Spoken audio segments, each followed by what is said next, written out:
I've got the looks and the charm of an old movie star. Cary Grant, if you will, so I find it bizarre that this girl should refuse to step into my car. She must be shy, she'll come around, it's just a matter of time. Aurora, Aurora, Aurora. Hey there, Screen Beans, and welcome to Screen Snart, a show that celebrates all of the shows that are in our eyes, on our minds, and in our hearts. I am Rachel Corky Schenk. And I am at A.K. Stormageddon. And I did the show thing again. I guess that's the new intro now. It's fine. I'm not worried about it. I mean, if you can't remember the old one, did it ever really exist? I mean, I think it's very...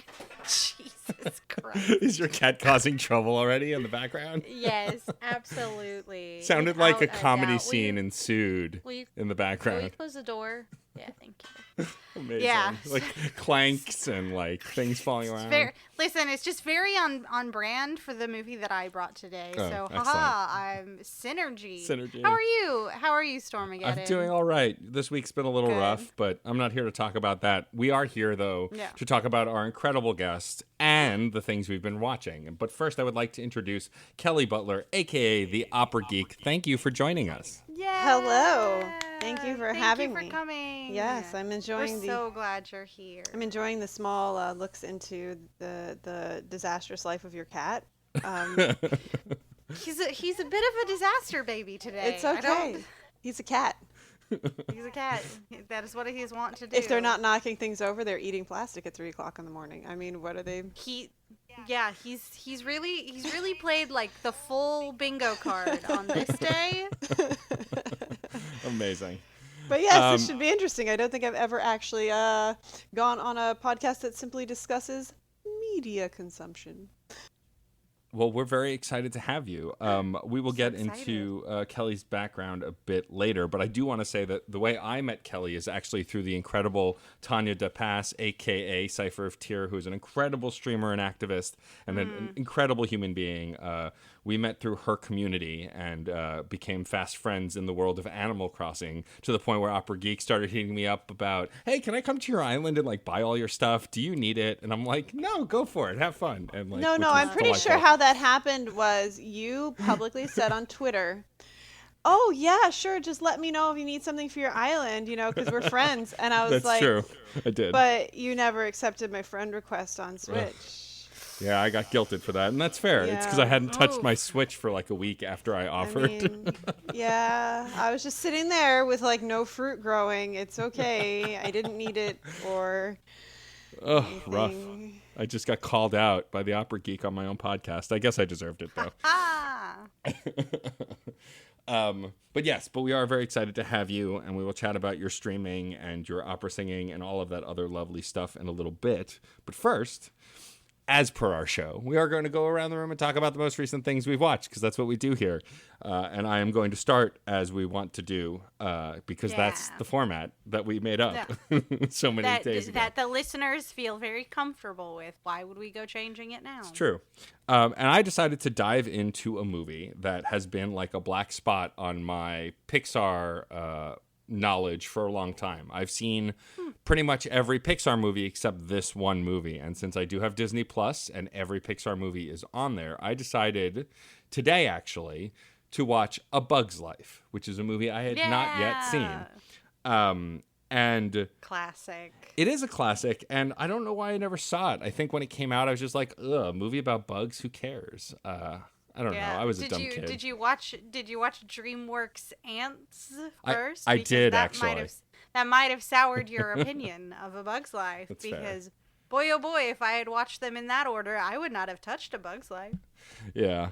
I did watch Ants first. That hasn't aged well. I did catch pieces of it not that long ago. But A Bug's Life, however, I didn't know starred David Foley, one of my favorite Canadian comedians, who plays the lead ant. But it was great. It was a lot of fun. I found myself laughing out loud.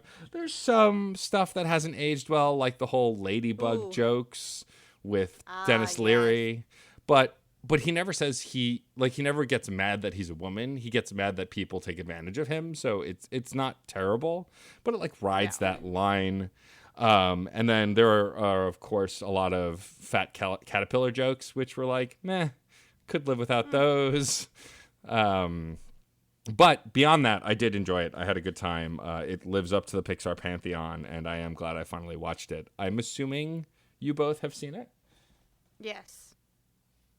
I think I have seen it. I'm not going to share how long ago it was. That's fair? I believe I might have seen this in movie theaters. Okay. Yeah. I think. I mean, I know I saw Toy Story in movie theaters, and this came out after Toy Story. I think, Yeah. because it's the guy from Kids in the Hall is one of the, right? Yeah. Yes, Yeah, correct. Dave Foley. Yeah, So yeah. it's yeah, it's essentially the Three Amigos, but bugs. Yes, yeah, I just looked it up. Yes, I remember that disturbing caterpillar. Yes, I do. Yeah. As far as narrative go, it was fine. Beautiful butterfly. With his tiny little wings at the end. Tiny That was wing. amusing. Ugh. I thought that the story was okay. Like, it was your classic, like, overachiever outcast goes to find rebel group to come help, blah blah blah. The grasshoppers were fine. It's really weird though. The lead villain Hopper, it doesn't say who he's played by. Like, it's just a black spot because that person doesn't exist anymore. He was played by Kevin Spacey. Yes, yes, I Oh, remember. I was like, wait. So it's like, yeah, I was trying to be funny by Yeah. saying, oh, he had no voice actor. You I know? feel like it's a missed opportunity to have had him played by Dennis Hopper. That's true. And Dennis Hopper was still alive back then. He was. I Yeah. feel that was a complete dropped ball. Just letting you Yeah. know. Yeah, I would agree. For the punniness of okay. it alone. I mean, yeah, that's the point. Yeah, what is it in internet parlance now? Hatsune Miku voiced this grasshopper. Yeah, in the, exactly. in Like, this movie. Yeah, she does everything now. She does everything. She's very talented. That Hatsune Miku. But yeah, I mean, as far as narrative go, it was pretty straightforward. It was classic Pixar. You could see where the love story was going to come from. You could see the beats of the movie. David Hyde Pierce, though, as literally a stick bug, a man who is often said to have had a stick up his ass all his life. Like, I felt like that was kind of perfect casting a little bit, and I love David Hyde Pierce, so I thought that was really inspired casting. You know, I think that the movie, I don't know that I ever need to see it again. Like, I know why people liked it, and I think it was fun. But, like, I would rewatch the Toy Story movies, the Monster Inc. movies, the Incredible movies, because I feel like there's, like, a lot more there. There's a lot more meat to it. But for this movie, like, Yeah. for an hour and 20-minute kids movie about bugs rallying together to kick the crap out of grasshoppers, it seemed fine. I don't have much more to add to it on that. This is a little short this week. Yeah, I know I liked it when I watched it when I was a kid. Haven't revisited it. It's probably fine. Yeah. I mean, Disney Plus has been good for that kind of stuff, like revisiting stuff that you haven't seen in a while if you want to revisit it. And I haven't done a ton of that. But, like, I don't know what brought it on wanting to watch it. I think it was the fact that my spouse and I had watched both Onward and Frozen 2 back to back last week. And so I was like, oh, you know, there are other Disney animated movies that I haven't seen in a while or at all. I should check those out. And I did ask my spouse first, do you want to watch A Bug's Life with me? And she kind of shrugged. And I was like, okay, not a priority movie. I will watch it on my own. Because I much rather watch stuff with my partner. I just feel like the TV watching experience is more fun for me with someone else. Agreed. I feel that way too. I also feel like I take in more of it if I'm watching it with my partner. I feel like if I'm watching, like, I'm binge watching Community right now. I still haven't finished it yet. I'm in season 5. I'm about to start season 6, and I'm enjoying it. But she rewatched it on her own already, and so I feel like I'm enjoying it. I'm getting the jokes, but I feel like comedy is a better shared experience. Like, I'm watching Schitt's Creek with Sarah, and that like the laughs come more, I think, when I'm enjoying the absurdity of it with my spouse. It also happens to be that we're Jewish, and that the main characters are Jewish as well, and there are a lot of really kind of good, like, Jewish jokes in there that, you know, of course, because it's written by Eugene Levy, one of the most famous Jews in our time at this point. So I still haven't watched Schitt's Creek. I keep thinking I haven't I either. should. I've heard it's hilarious. It's really good. I mean, what's really great about it, not that this is an episode about Schitt's Creek, is it's mostly improv, like a lot of David Guest stuff, but also Eugene Levy and his son, Daniel Levy, are the creative team. So like, and it's a really small cast, and it takes place in a small town, and like, it's very funny. If The Office was too awkward for you, and Parks and Rec was not awkward enough, this is like a nice middle ground where they make you feel just uncomfortable enough to the point where I'm like tapping my spouse's shoulder, like, oh no, this has to stop, and then they like break whatever it is, break the ice or whatever. It's really great. And also Catherine O'Hare, who is a genius in everything, as Moira Rose, is just transcendent as this rich white woman who is just a character from episode to episode. It's good. I highly recommend it. I'll dig that. Okay. Well, Catherine O'Hare is good in everything, so I mean. Yes, yeah, that I is mostly true. know it because like it's got good GIF game. It does. It's got great GIF game. Like I can't believe the number of, and also like they're so good at the GIF game that they like label the show in like a little watermark on it. Like whoever's generating these GIFs is doing a great job. like every time I see it, I see the little like Schitt's Creek. There it is. GIF game strong. GIF game strong. Yeah. But yes, taking it back to A Bug's Life. All in all, I'd say I'd enjoy it. In the pantheon of Pixar movies, nothing will ever beat the Toy Story movies for me. Toy Story 4 is currently my new favorite because it's the newest and it continues to do what those movies have always done. So that'll stay at the top of my list. But A Bug's Life was fun. I would let a child I know watch it. Yeah. So that that completes my thoughts on A Bug's Life. Excellent. So, if you had to describe A Bug's Life in 3 words without using a, bugs, or life, how would you describe this Disney Pixar classic pantheon flick? That's a good question. Every time you ask it, it's a good question, and this is also a good stalling tactic. I know. He's back. Revenge on Grasshoppers. Revenge on Grasshoppers. I like that. Yeah. Since that's pretty much the whole movie is how can we get. Man, back. you're gonna make me rewatch this one and then have to write a video essay about how the grasshoppers represent the capitalist class. I mean, and I don't want to do that. But, and I don't wanna. but they do. Will. I mean, but they do. Don't threaten me with a good time, Stormageddon. I won't. I promise. Alrighty, well, Rachel, what is the thing that you brought us this week? And is it animated again? No, it's not. Okay. I'm very excited.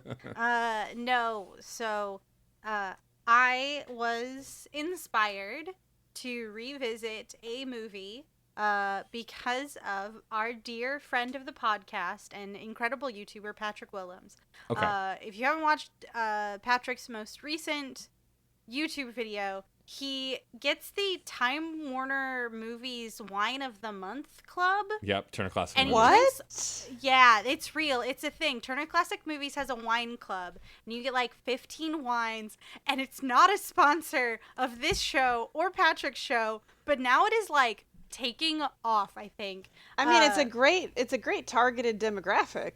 Exactly. You like classic movies, you probably also like wine. But in the kit that he got of wines was one that was paired with the musical film High Society.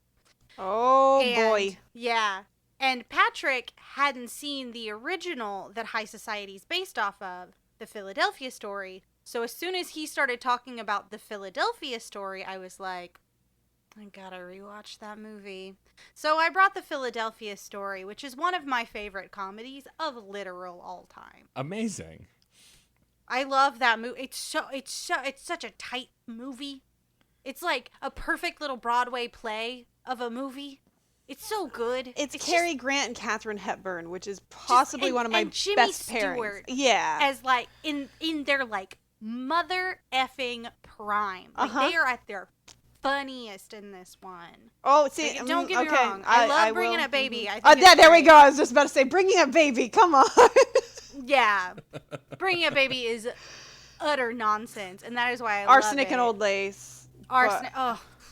Okay, let's not. We could turn this into like a Yeah, we classic could movie. turn. I could start a Carrie Grant I just fan want podcast, Katharine like, Hepburn's wardrobe, and I don't know why that's not available to me. Those pants. The pants. Those brilliant, and that swimming gown, Yes! the, like, robe thingy with like the belt that only goes on the front, and it's got like a cape. Uh-huh. The wardrobe of this is so. I know. Good. It's one for the ages, you know. It's just one that is literally built to last. It's so great. Have you watched the Philadelphia Story, Matt? So I have. It's been a long time, but I, in my late 20s, rediscovered the works of Jimmy Stewart because, like, I always knew who Jimmy Stewart was, and I always knew of his movies, but, like, I had never seen what's the one that he's in, the most famous one, the Christmas one that just fell out of my head. It's a Wonderful Life. It's a Wonderful. I had friends of mine who found out I had never seen It's a Wonderful Life when I was like in my 20s, and like my girlfriend at the time was like, "You have to watch this movie." Like, how could you have never seen this movie? And I went, Jewish? We didn't watch a lot of Christmas movies. And she's like, this transcends the holidays. You have to watch it. Yeah. And so we watched it. And of course I fell in love with Jimmy Stewart. I was absolutely charmed by him because how could you not be? And so then I went through watching a bunch of his other stuff too. And like what I love about A Philadelphia Story also is it has some of the best we're drunk being drunk scenes. Yes. Like they're just so silly and they don't even really feel like they're drunk. They're just so silly. They're great. It's the stuff Yeah. you do with your friends when you're drunk. Like, you can tell that they're comfortable with each other doing these scenes, Yeah. and that makes all the difference. It's much more lighthearted, and it doesn't feel played to, oh, we're so drunk, look how funny we are. Like, it just is. Yeah. Yeah. Yeah, Totally. it's definitely that important element that is often discussed when it comes to acting drunk. Like, when you are an actor acting like you are drunk, you are not leaning into the being drunk. You are doing what you do when you're a human and you're drunk. Mm-hmm. You are trying to defy your own drunkenness. You are Like, that pretending is one not of to be the- drunk. The keys to playing drunk is to do like you normally would and be like, I'm not drunk. And just Jimmy Stewart slurping down champagne, just giving this like needless evil eye to Cary Grant is one of the greatest things ever captured on celluloid. I just can't believe it because he's just like so smug and knowing, but he's like, he doesn't have any idea, and it's just perfect. This movie is Yar, you know? Exactly. It's just Yar. It's just Yar. That needs It's to come back Yar. into style. I mean, yeah, it's and when you have like actors of this caliber who were all perfectly capable of Shakespeare, but did this so well. This is like what was it called? Like it's kind of like the same thing you get with Noises Off. It's that kind of dressing room comedy that's very intimate, and if it doesn't feel intimate, then it doesn't work.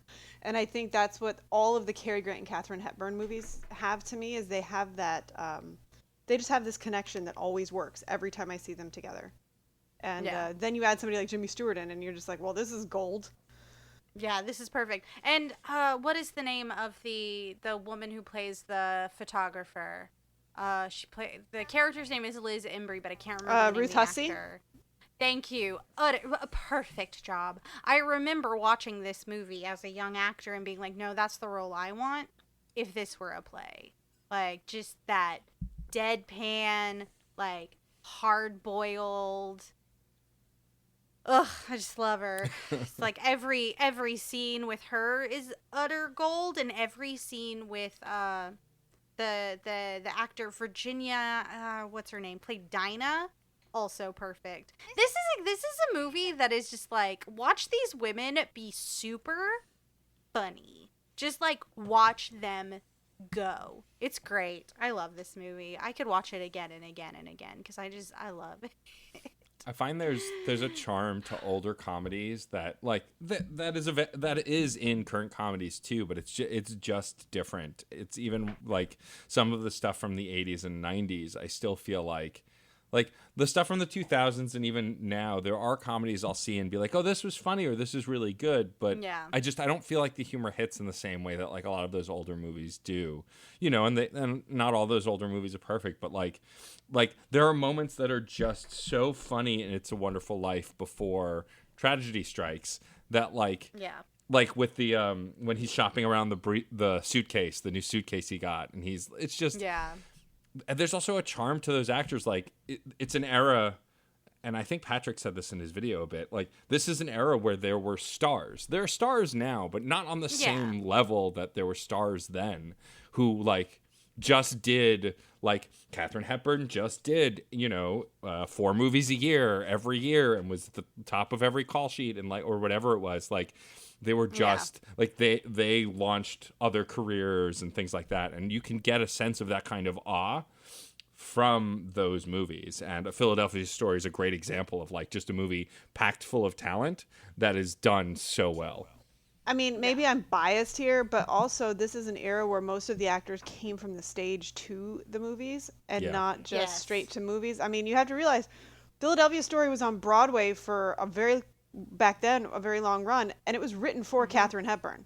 Yeah. Yes. So, I mean, there's a different, I think, approach of actors that come from stage to screen as opposed to people that go from screen and then maybe try stage, and you can see it. It's a very palpable, like a person that I personally believe right now does the job really well is John Lithgow. Yes. Pretty much everything he does, and again, stage actor that moved to film. It's the same, and I think that's kind of what made the difference back then. And it's funny because back then they were just as manufactured and everything as stars are now by their studios.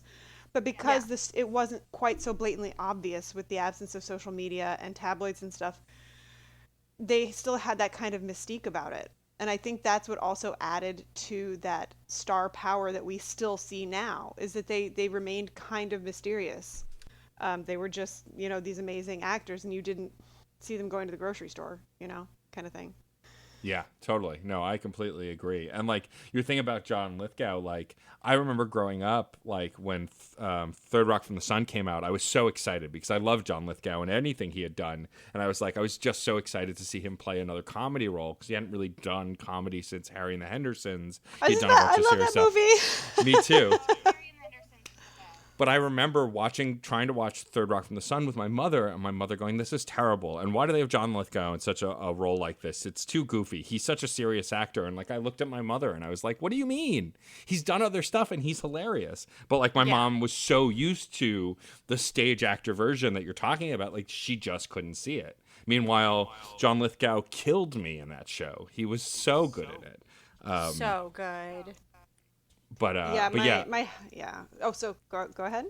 Oh, so I was just gonna say. So yeah, I can't help but completely agree, Kelly. Like it's just a different time, and you can see it reflected in certain actors even now.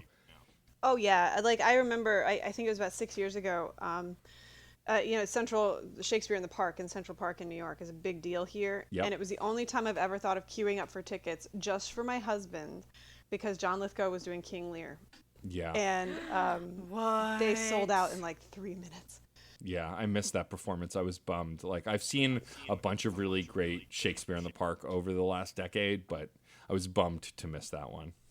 That one is my regret, and also Patrick Stewart at the Brooklyn Academy. Yeah, I missed that one too. Doing Macbeth, like I was like, because King Lear is like, it's not one of my favorites. It's just not one of my favorites. But the Scottish play definitely is. So. Yeah. No, I that is another great regret. Like I'm very lucky. We're all very lucky, as we're all New Yorkers, to get access to that kind of a thing. But there's always that one that like has this giant star that we couldn't make, and you're like, no, why did I miss that one? But so don't believe the hype. We don't all get to see all the theater we want here in New York because that's true. Because we don't have money. We don't have money. So true. You need money. You do. And we don't. Even for the free stuff in the park, you need money. You need money because you need to take time to go down and stand in the line, which means getting off of work. It's Yeah, just, or paying someone to stand in line. or paying for someone you. to stand in line for you. Yeah, true. it's Yeah. oh my god. Yeah, I haven't been, it's sad because I haven't been to a Broadway performance. I don't think since Allegiance. Like that was Oh, the last one wow. I saw. Wow. Just because it's so expensive. The last one I saw Yeah. was I think Beetlejuice. the last one I saw 'cause was. Go ahead. I was just gonna say, I think the last one I saw was Beetlejuice, and I had a friend in the show, and Sarah and I got lucky with like cheap last minute tickets. Nice. But we don't get to go very often. Definitely not as often as we used to when we first got together, for sure. Yeah, I think What the about last you? thing I saw was the return of Hello Dolly with Bette Midler. Oh, that's right. Ah, I remember yes. when you Yeah, said that. so they did a run and then it closed and then they did the run again and I saw the run the second time. That's right. I I'm remember you sad telling because me there's a about that. couple things that I would have really liked to have seen. Basically, Yeah. anything with Kelly O'Hara in it would have made me happy. But yeah, it's prohibitively expensive. That is definitely true. Yes, for sure. Yes. Well, Rachel, do you have anything else you would like to say about A Philadelphia Story before we close up this part of the conversation?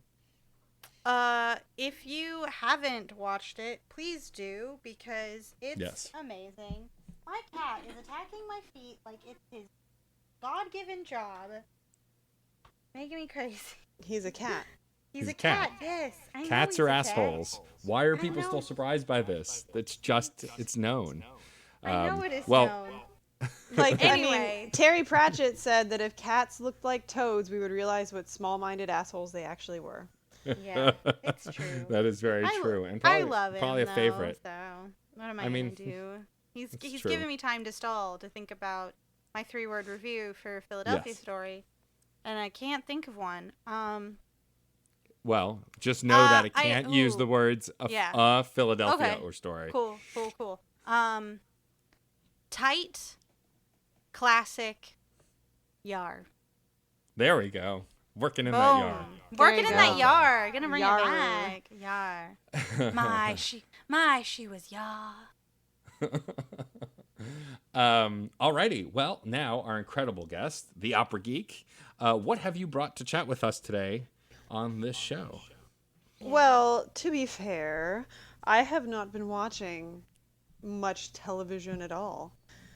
Between moving to work from home and various video games that have taken over my existence at times, as well as many other things. But the last thing I was watching that I still have to go back and finish is the Canadian comedy series Letterkenny. Ooh, so good. Amazing. Have either of you seen Letterkenny? I watched Yeah. a fair portion of I think the first season. It's Yeah. charming. It's Yeah, so I watched a good. few episodes. I haven't seen enough of it, but I've definitely seen a few. So it's the thing that I like about Letterkenny personally is that, so my husband was trying to get me to watch it for a while. I was like, I don't know if I really want to do another comedy. Like, it's like the world is burning. I don't know if I want to laugh. And Yeah, I feel that. my husband's from a small town in semi-upstate New York, and he's like, no, it's a parody of small towns, and like there's parallels. You're gonna laugh. So I'm like, whatever, Yeah. fine. Well, of course, it does help that the gentleman who plays the main character is quite good looking. Yes, I see. agreed. Yes, Jared Kiso is Very, quite, very Yes. quite fine. good looking, fine gentleman. And he has based this apparently on his hometown area in Canada. So it is small town life. He's a farmer. His sister lives on the farm with him. His friends come and help him do the chorin. And you have your very distinct town groups. You have the Hicks, who are the farmers. You have the Skids, who are like the like emo crazy party kids. Yes. And you have the indigenous group from the reservation, and then you have the hockey players who are dumb as boxes of hair. Yes. It's great. They're but- so good though. They're so good. And So good. if you've watched the show at all, you need to go watch the outtakes, because half of them trying to keep a straight face during these repartee, which is very fast repartee. Yes. A lot of it.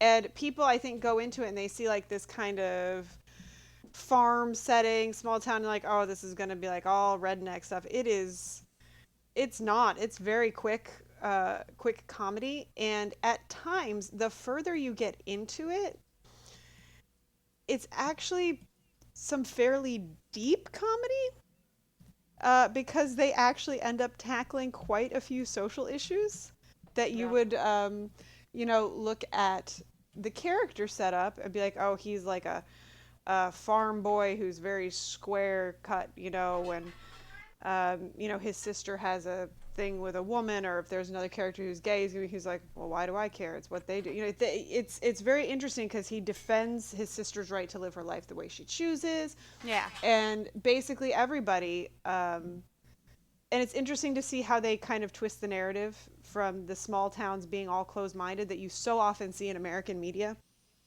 and they kind of flip it to the people you'd expect to be closed-minded actually being pretty open about everything. But it helps that these are apparently a lot of them real life friends. Again, so they are snappy comebacks. Plus, his dog is the cutest thing in the world. Yeah. Yeah. The dog is the best. I do recommend it. You might need a translator for some of the hockey speech. I had to go look up a dictionary for some of the hockey slang. That's amazing. Because I was like, the hell are they talking about? What? That's great. Yeah, and it's really honestly fantastic. You end up really caring about these characters I think they're in season 8 now, and it's up through 7 or 8 on Hulu. Because I just finished 7, and I won't tell you what happens, but it's very sad. And you're just like, it's very sad. Something very sad happens with Wayne. And you're like, how could anybody hurt Wayne? You get very protective of them. It's funny because you don't normally get that. I don't get that way with comedies usually. Like Parks and Recs, for instance. Like, yeah, it's fun, but I wouldn't like necessarily say I must protect this person with my life. But it's a little different, I think, with Letterkenny because a lot of it is just so pure. It's just totally, and ridiculous. The cold opens are fantastic. Again, very improv, which a bunch of it apparently is improv, though it is written, oddly enough, which most people don't seem to know, by Wayne. So it's written by Wayne, and it's written by Glenn, the preacher. Wow. Oh, wow. Glenn and Wayne are the writers. Yeah. So they're friends, and they're writers. And Squirrely Dan is actually a stand-up comic. And I think it's in like episode 2 or 3, so you guys probably saw it when they're all throwing the ball and he's talking about how he watched a comedian do a whole bit about something. He's referencing his own bit. That's nice. So funny. He's talking about his own comedy. That's funny. Yeah, I really do recommend it because it's probably one of the best examples of character work I've seen in a while. Yeah. Because it's very much an ensemble show.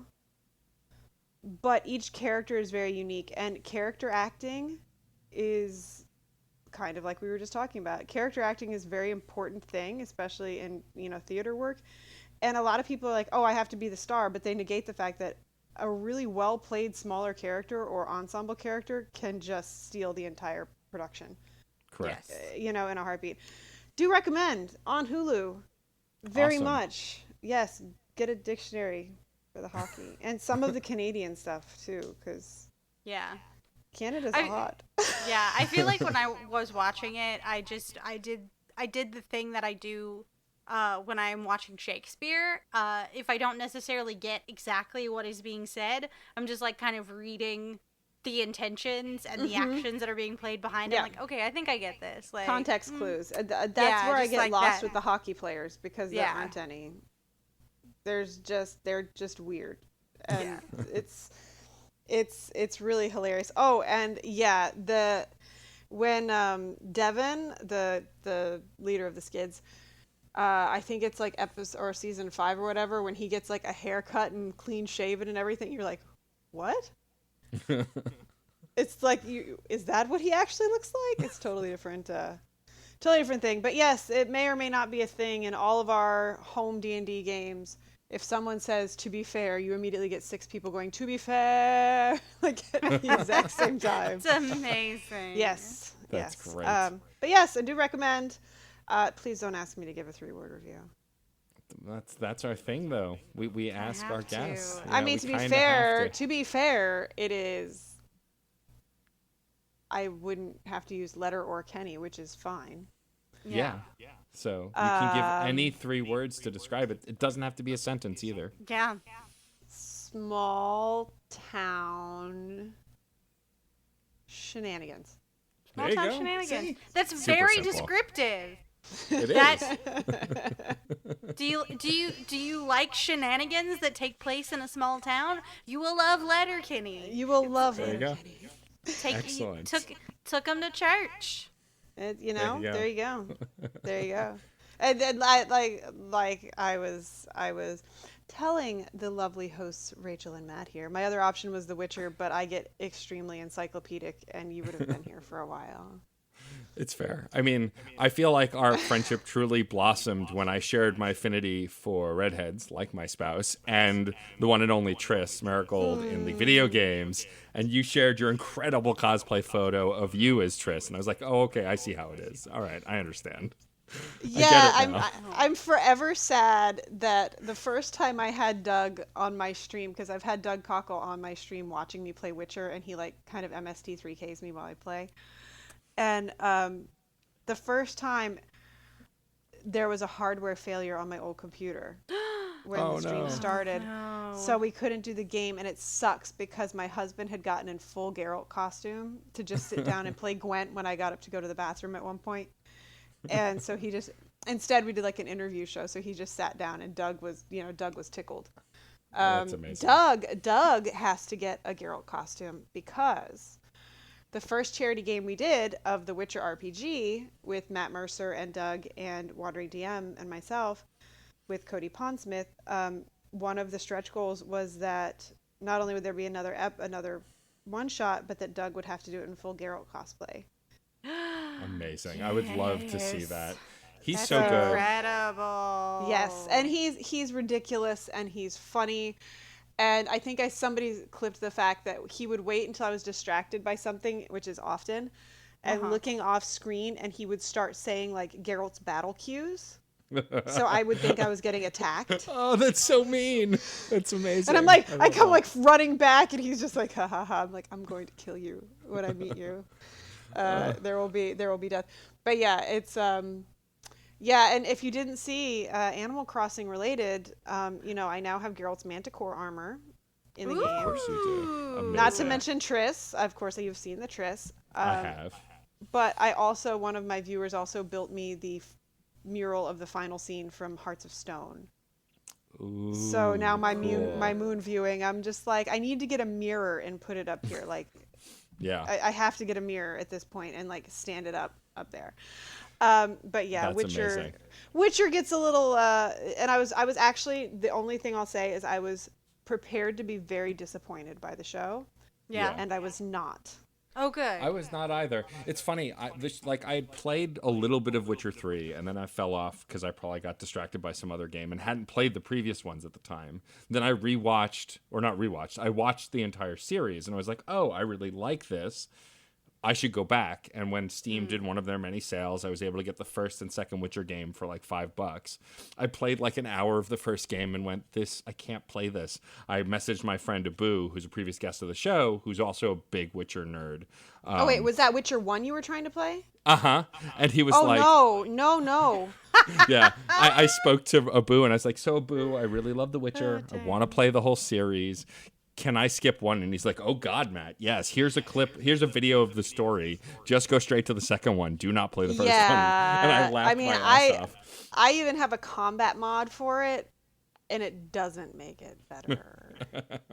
Yeah, it's just not. I mean, two is good. 2 is good. I like There's actually a super big Easter egg from 2 at the end of the Witcher TV show, which I don't want to spoil. Yeah. But it involves how that final place is attacked. We'll talk about it when we're not recording.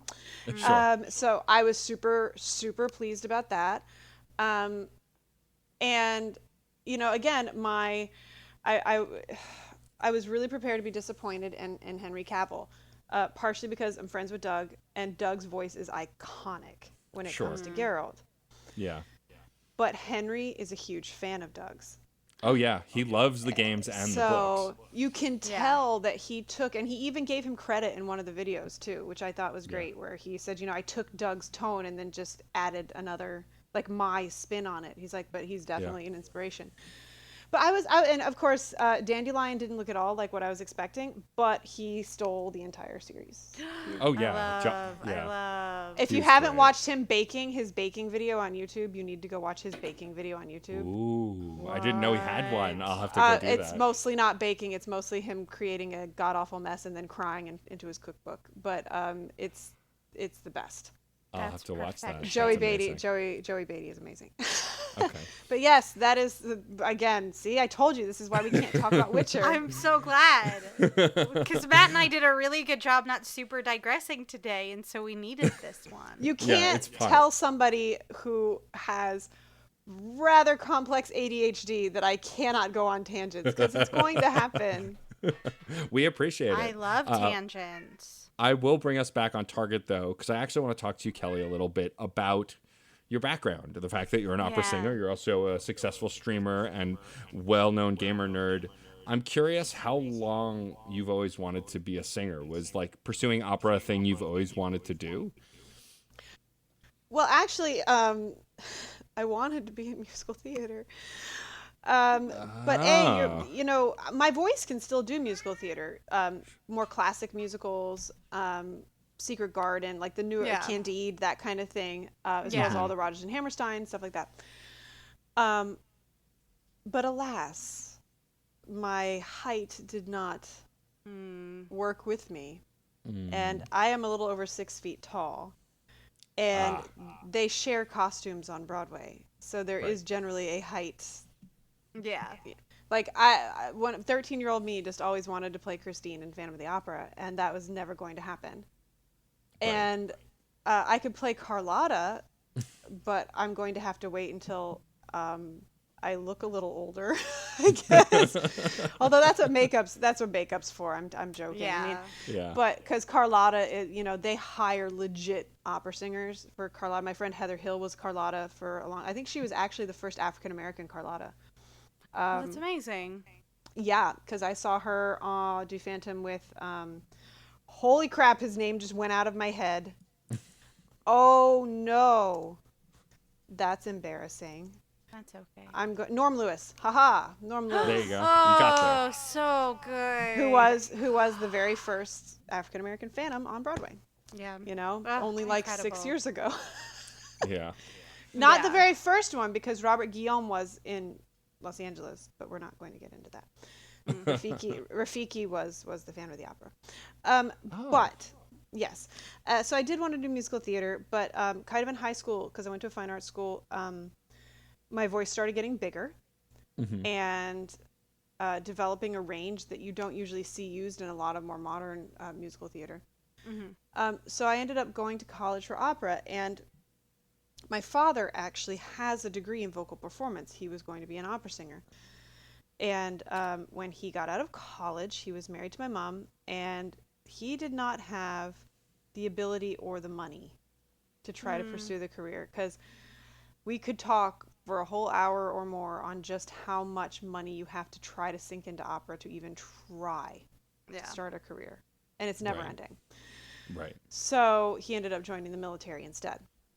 And but he taught me, like, he would play opera for me in the car, and we would discuss it. He would kind of be like, okay, now do you recognize that like Madame Butterfly, he's like, do you hear where she's about to die? You hear the theme from the first act. It's like he's teaching me all these things. And then unfortunately, due to exposure of things that he dealt with in the first Gulf War, he can no longer sing. Oh, no. So But he gave me all that love of music, and it was kind of nice because last year, ADHD. Back to start the story in the correct way. When I was 13, he took me to my first opera, which was a touring production of La Traviata by the New York City Opera, and we lived in San Antonio at the time. So there's a picture. It's actually on Twitter. I put it up of like me in what I thought looked good. When I was 13.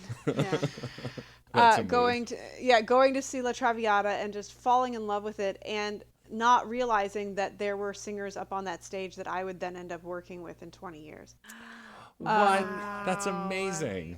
Yeah. But then last summer, in what was already super emotional for me because La Traviata was one of my bucket list roles, but last year, at the beginning of the year, I suffered a vocal cord hemorrhage. Oh, no. And which can be career ending if it doesn't heal properly. So that was terrifying. And so I came out of that at the beginning of the year and immediately went into my first Violetta, the lead in La Traviata, which, to give you an idea, the opera is about 3.5 hours long, and you're only off stage as Violetta for about 35 minutes. Wow. Holy socks. You're pretty much singing the entire time you're on stage. So, and you die of consumption, which actually was pretty funny, given the whole vocal cord hemorrhage. I'm like, hey, I know how to do this. But so my dad flew up from where they live, and so he took me to see it at 13, made me want to be an opera singer, and then he got to see me do my first production of that same role, which, I mean, it's just a nice full circle moment. That's brilliant. Although he did say that I upset him because what my dad did in the military, he was a combat medic. And so, I've gotten some very interesting stories over the dinner table over the years. And I have, I'm fine with those stories. But as he put it, I died way too convincingly, and it upset him. That's like a compliment, though. Wow. Well, because I insisted on dying, so she dies. Violetta dies in the middle of a high note. She thinks she's coming back to life, and she's like, "Oh, I'm feeling better. And then says, "Oh, Gioia," but instead of finishing it, it cuts off and she dies in the middle of it. So I'm standing up and I've got my arms out, and then I was like lights off and I fell and just hit the stage, but I kept my eyes wide open the entire time until the curtain closed, and just like creeped out the people in the front row, which was great. Amazing. So great. Sorry, I love creeping people out. That's beautiful. Chef's kiss. Now I have this story in my head. I mean, so come on. tasty. You have to die. If you're gonna die, if you're gonna get the opportunity to die, you do it good. I've never died on stage, and it is the one thing that I wish to do, like fictionally, not in like real life. I mean, I've died on stage. I've been in comedy. It's fine. But like a dramatic, like acting, you did kind of. Oh yes. Now there, my, as we have been joking about on my Animal Crossing streams, so voices in opera are categorized by something called Fach, which gives you infinite amounts of ways to make jokes about it. Yes, I bet. Yes, you get fucked up all the time. But so my Fach has some great deaths in it, and those are still also on my bucket list because it's like Lucia de Lammermoor. And you get the whole walking down the stairs in your wedding dress with blood all over you because you just killed your husband. I'm like, amazing. Yes, give it to me. Opera, yes. Why you so metal, opera? That's the thing. So that is what gets me. People still have this idea, especially in America, that opera is like this hoity-toity thing, and it is not. No. It is like, for one thing, there are more dirty sex jokes in opera than you will get like on HBO. There are just straight up dirty sex shows. But yeah, so I mean, I came up here, went to college, met my husband, and I've been trying. I mean, honestly, it's been 15 years trying to make a career, and COVID can kiss my ass because I was just starting to get more regular lead work. Because you work your way up, of course. You cover, you understudy. It's the same as anything. And I was just starting to, headline Do the Magic Flute, and then I got Merry Widow, and then COVID. So now, like, I have no gigs. All my gigs are canceled. Ugh. All my auditions are canceled, like, through 2021. Jeez. Sucks. That sucks. So yeah, it's pretty sucky.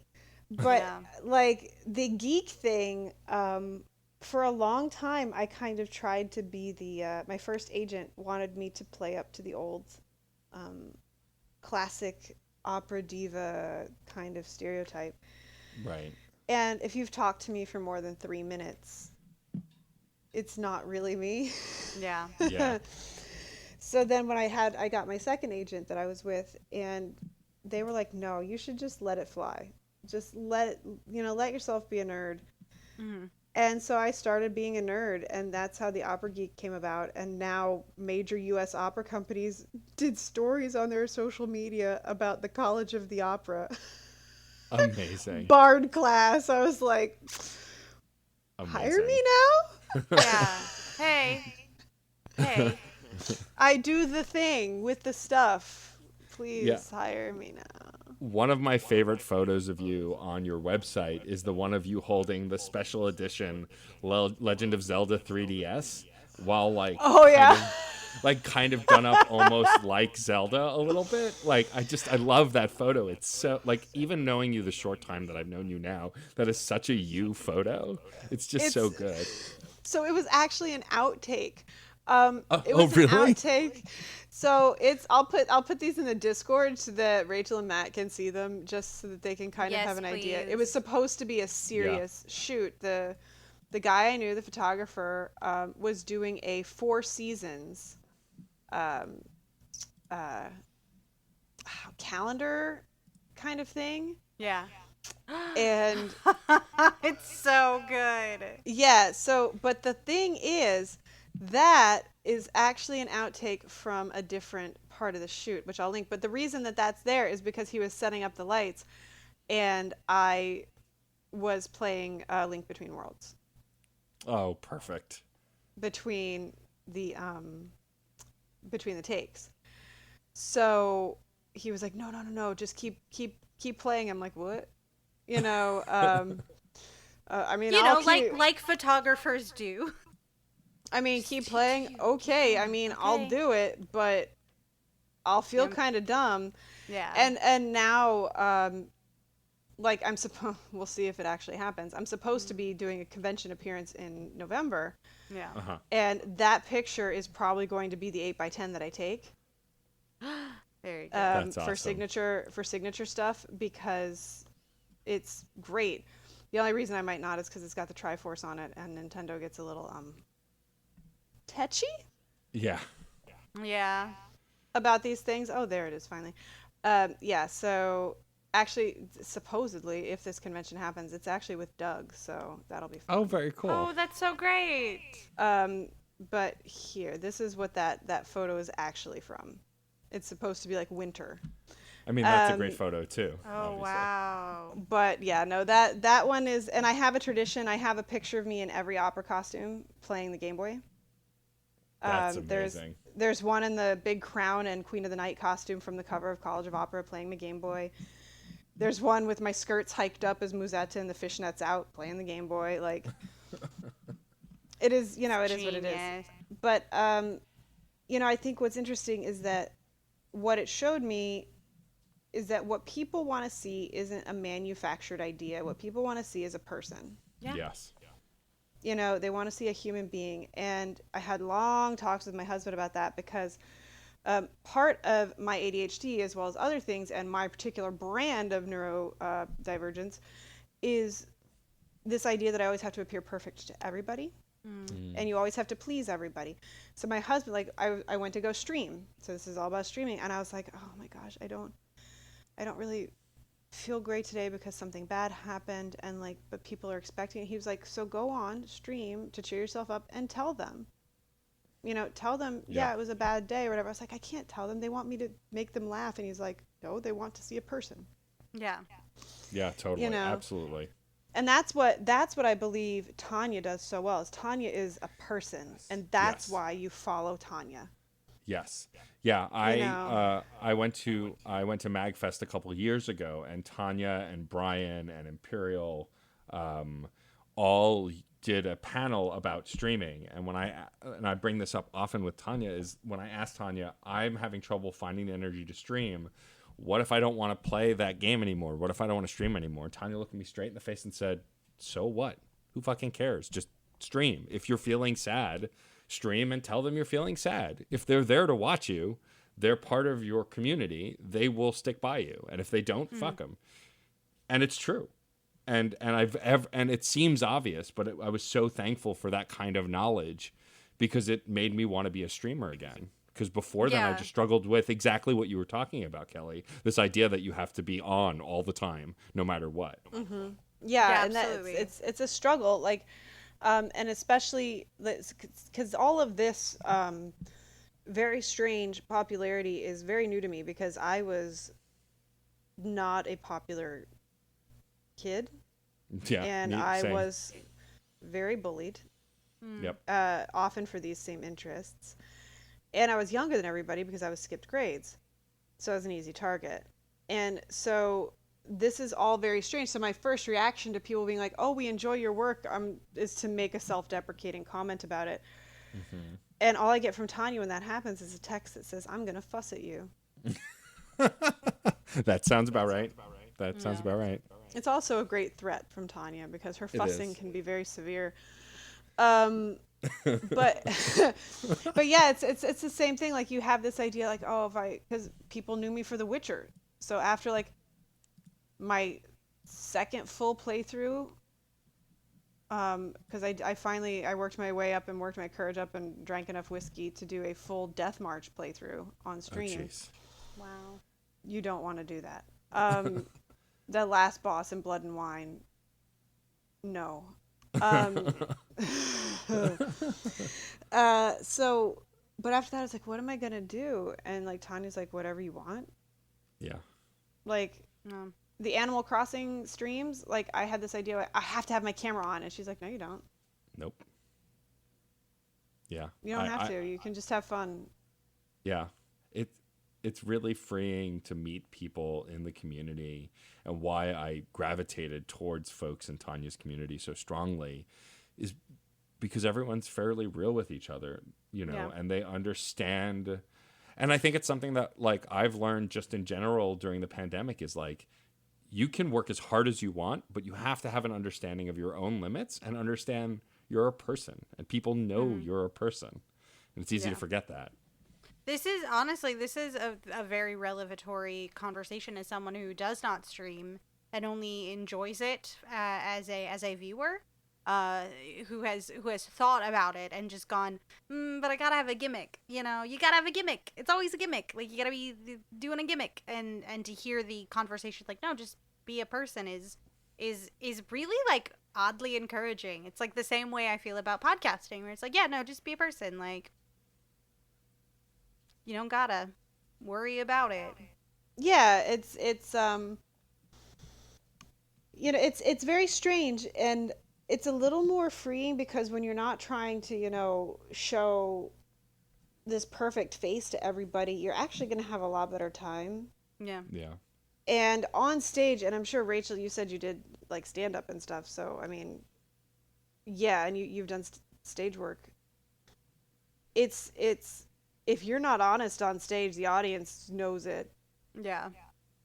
And that's a consistent feedback I used to get in auditions, is that, you're singing it really well, and we've seen you in a role, and in a role you're fine, but here it's much more stilted. It's because you're damping down all your emotions to be this perfect person.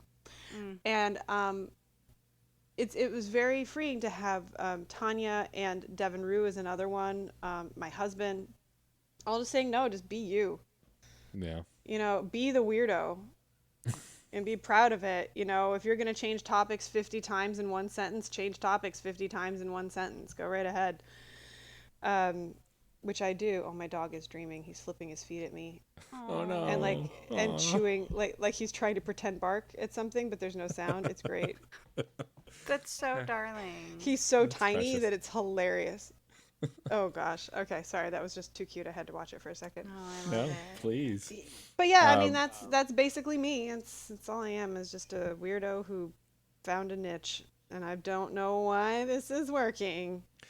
I mean that could be on my epitaph. I don't know why this is working. As a person with 4 podcasts, someone who streams and has done a variety of other things, it's like whatever catches on, and whatever allows you to make friends to build what you're doing.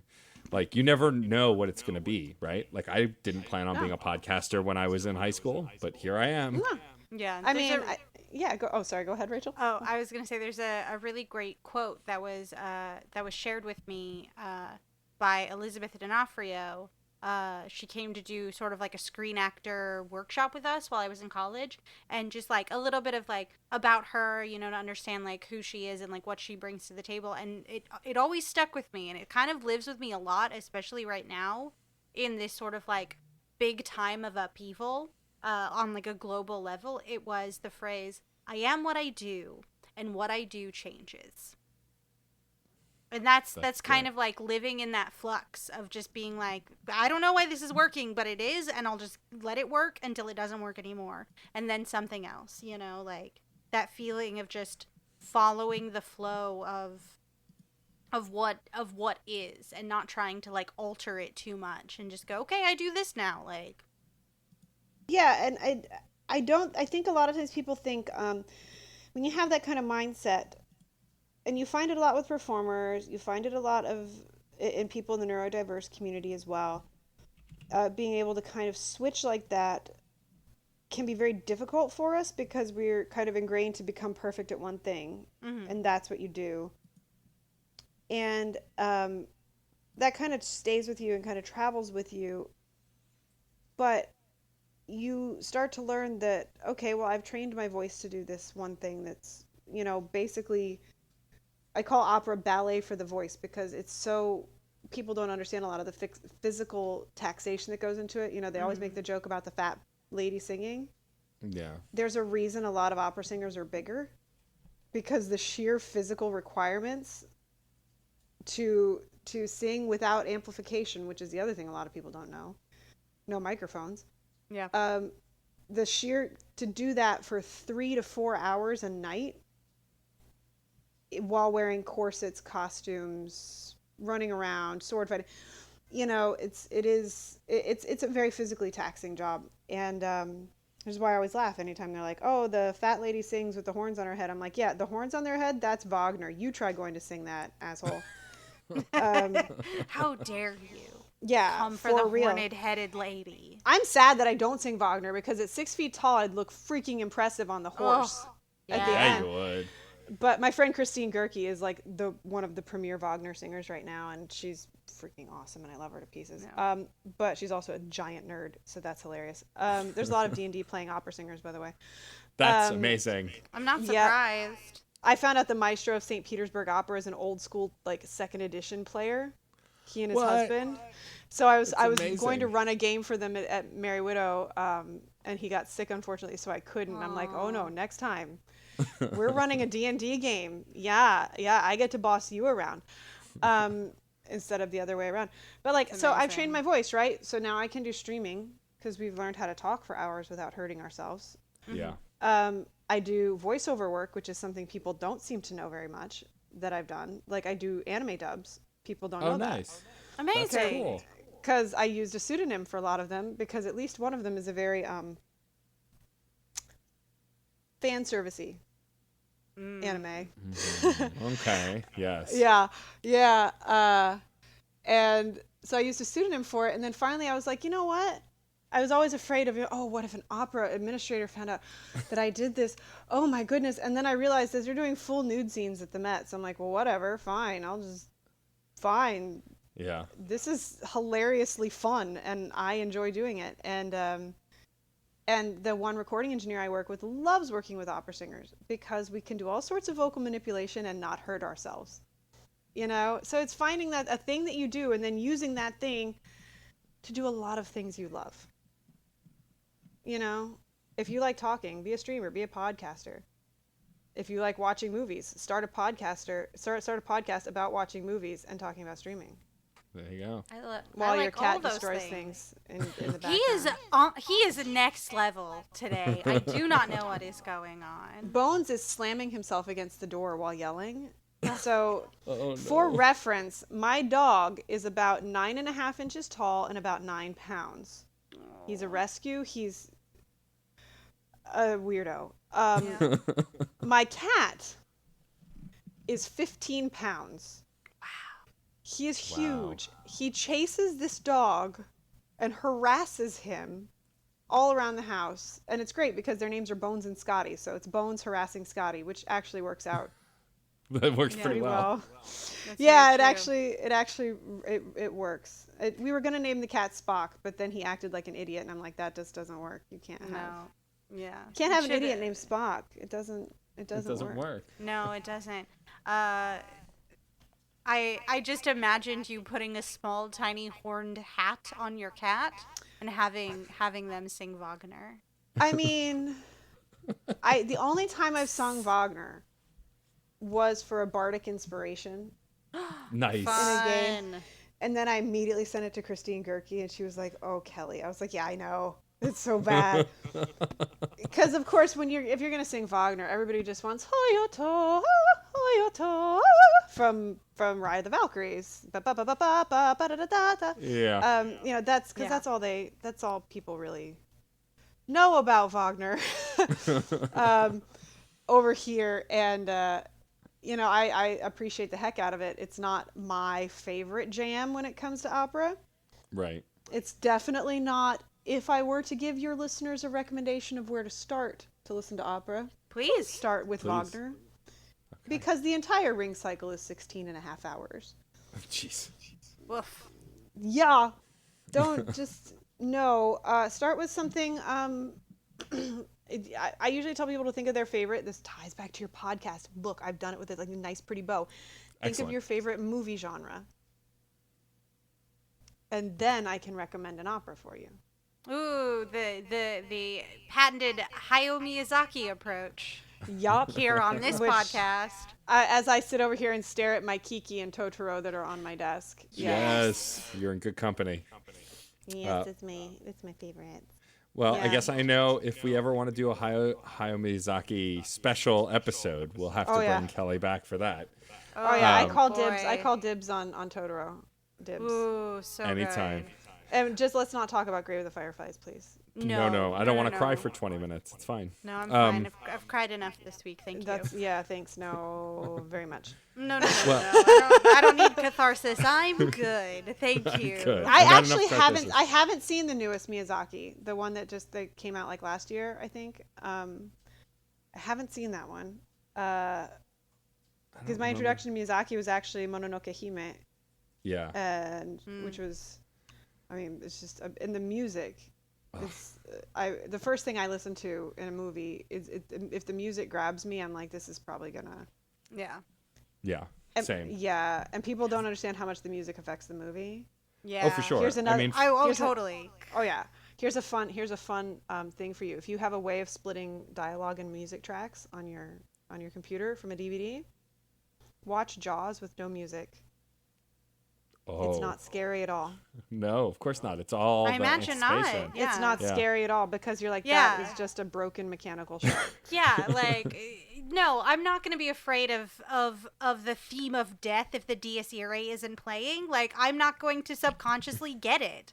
Like, of course not. What are you talking about? Yeah, I need the Dies Irae. Then I know death is here. Well, and you very specifically, you probably need Verdi's Dies Irae. Yes. From Verdi's Requiem, because that's Dies Irae, Dies Irae, da da da da. That's the one everybody plays. Yeah, and everybody forgets Mozart's, which is happy. And once you like know that that's what music is doing to you, like how many times like writers of scores have just like snuck the Dies Irae into like whatever they're doing, you're just like, how dare you? It's like making Christmas time, da, da. And it's like, how dare you? It's like Pachelbel all fucking Don't over even talk again. to me about Pachelbel's I freaking don't want canon. to. Ugh. I'm so mad when I found out that's what the wedding organ plays in Animal Crossing. Yep. Oh no. It's everywhere. There's a really great. The comedian. Yeah, I've done shows with him, Rob Paravonian. I saw him open for Carlin. So great. Yeah, he's wonderful. I saw Carlin like 3 months before he died, and this guy was his opener. And as soon as he brought out the guitar and started playing the chords, I almost walked out. Yeah, because I great. can't. It's great. I can't stand it. But yeah, if you and I am firmly of the belief, and I will fight. I mean, I like to fight anyway, but I will fight anybody who disagrees with me. John Williams is going to be held up on the same level as any of the major composers that we think of now. Oh, yeah, absolutely. Hands down. Without question. Without you a are doubt. 100%. Yeah, Agreed. choir preaching to it. It is what is happening. Yes. Him, Nobuo Uematsu from the Final Fantasy series, and Joe Hisaishi from Studio Ghibli. I think are absolutely going to. But John Williams, I mean, if you think about it, he's like shaped our childhood musically. Yeah, pretty much, for yeah. sure. Yeah. Without question. I forget some of the movies that he's done music for. Like when you look through the list. You forget. Yeah. And then you're like, oh shit. Yeah. You know? I mean, that's like when I found out. I was like, I don't know why I love Tim Curry so much, other than the fact that he's Tim freaking Curry, and why wouldn't you love him? Yeah. And then I realized that he's the devil in Legend, and that was my favorite movie as a child. And I was like, you don't even realize it until you think about the voice.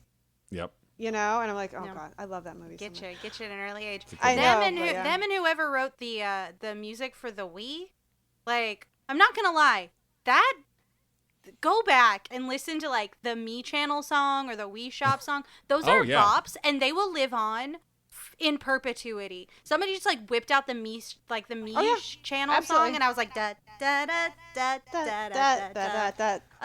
It's perfect. I have to send you both something. A while ago, somebody remixed the Wii Shop channel with Busta Rhymes, and it's the best thing I've ever heard. Yes. It's insane. Oh no! I have to share. it with you. It's great. That I remember. I actually had a drama teacher who did the thing where he took the music out of Jaws and showed us the entire opening scene, and we were like, "This is boring as hell." But yeah, it's the Dies Irae, that makes me laugh because people really don't realize how much people sneak that in. Everywhere. Yeah, that Pachelbel. I mean, Pachelbel. Well, to be fair, Pachelbel didn't write it, and also it is a simple freaking chord progression, so you're gonna find it everywhere. It's like Mozart. Mozart ends on 5-1. Yeah. And you can tell if it's a 5-1 leading into an aria, depending on whether the one resolves up or down. So it's bum bum if it's going to go into an aria, or bum bum if it's done. I've learned so much today. This is amazing. This is so good. The nerd is strong. The nerd is strong with you. Kelli, thank you so much for being on the show today. This has been an absolute delight. Fun times. Before we start to wrap up the show, I would love to give you an opportunity to say where folks can find you on the internet, where you would like to direct them to check out all your stuff.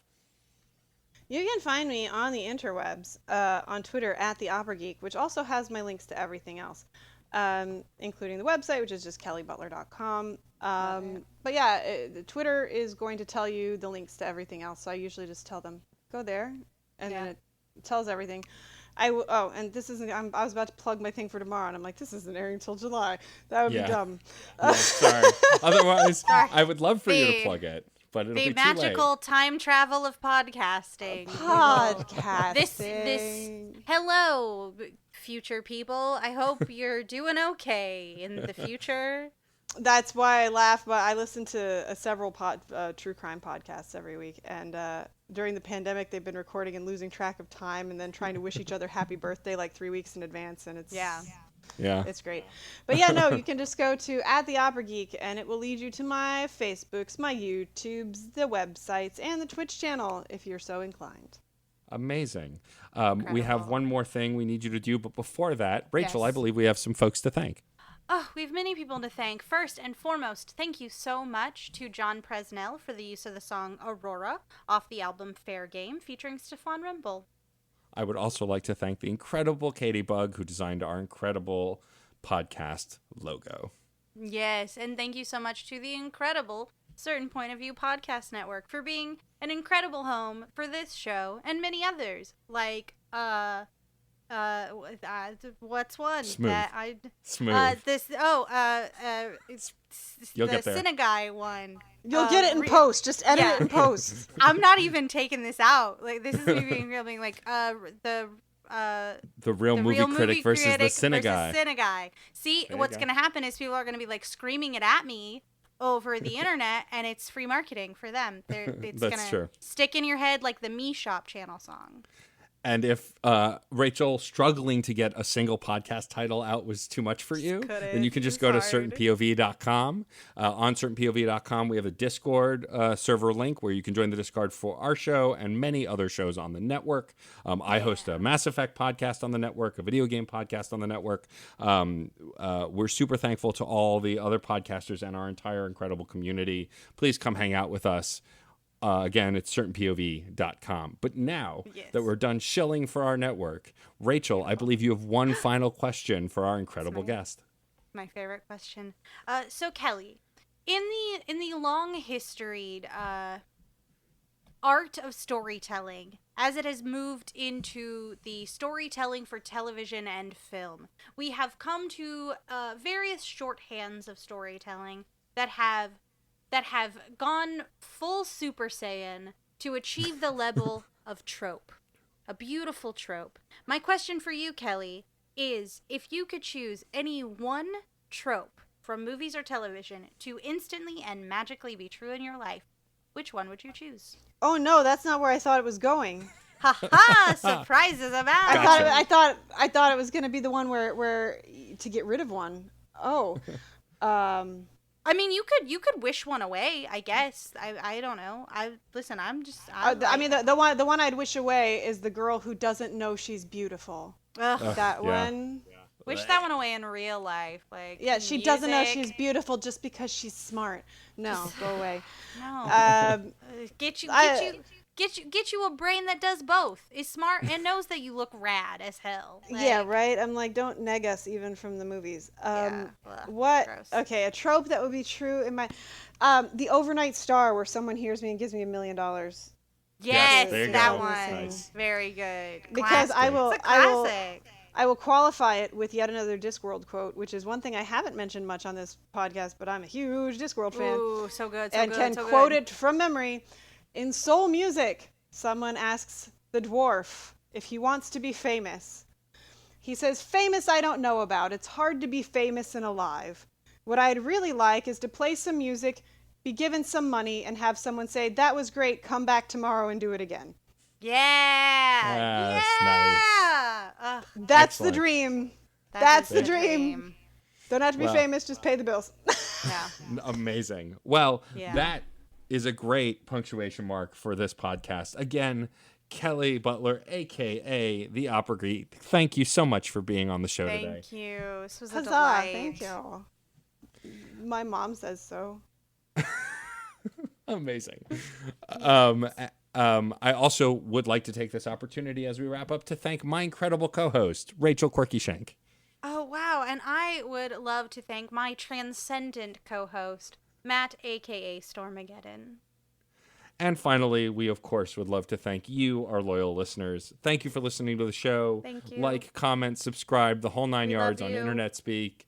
We love you. You're all so cute. You all are so beautiful, and you know that you're beautiful, and you're also smart. So we're going to break that trope starting right now. Right now. It's gone. Right now. It's gone. Poof. And on that note, thank you once again for listening. We will see you at the movies or on a couch somewhere. Bye-bye. Bye. Aurora, Aurora, Aurora, Aurora, Aurora, Aurora, metal to magnet, she will be mine. Aurora. Video games are a unique medium. They can tell stories, Immerse us in strange, fantastic worlds. blur the very boundaries of our reality. But at the end of the day, video games are fun. Whatever fun is to you. I'm Jeff Moonen, And I am Matt, a.k.a. Stormageddon. and on Fun and Games, we talk about the history, trends, and community of video games. It's a celebration of all the games we play and all the fun we find within them. And there's so many more games out there. So we hope you'll share in that conversation with us. Fun and Games podcast with Matt and Jeff. Find us on certainpov.com or wherever you get your podcasts. And happy gaming. CPOV. CertainPOV.com.